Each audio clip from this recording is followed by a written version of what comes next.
Aries, this is a red flag week for you. You definitely want to be taking a pause this week, especially when it comes to you and your significant relationships. There's going to be an opposition and tension, so you can show it better in your relationships. Mars, which rules you, is going into your seventh house of relationships. So there's a focus on relationships and needing to find the new balance in relationships. But at the same time, Mars in Libra doesn't usually work so well in Libra because it can be very passive aggressive and put conflict off. And with Saturn and Neptune in your first house, you're really taking a serious look at life and your long-term goals and your overall vision and who you are out in the world.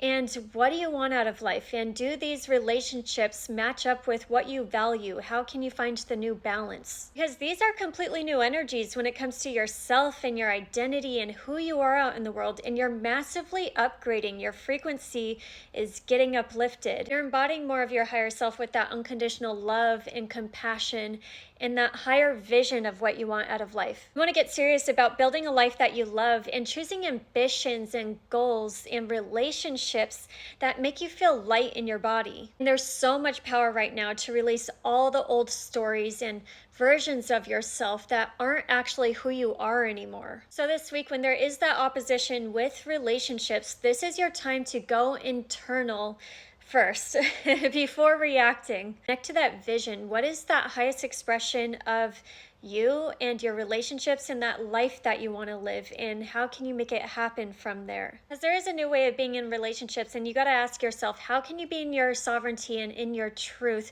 without being too rigid? Have a nice air trine going on too, so we can actually be curious, be playful, and be open to new perspectives and new ways of communicating. This can help us release where we got too serious so we can be open to spontaneous connection and recognize that the best relationships are just going to be at that same frequency. And you got learning to love myself. So I choose to see the beauty in me. My wealth lies in my nature and potential. I transform my weaknesses into strengths, and I realize I am a being of light, and I allow myself to shine.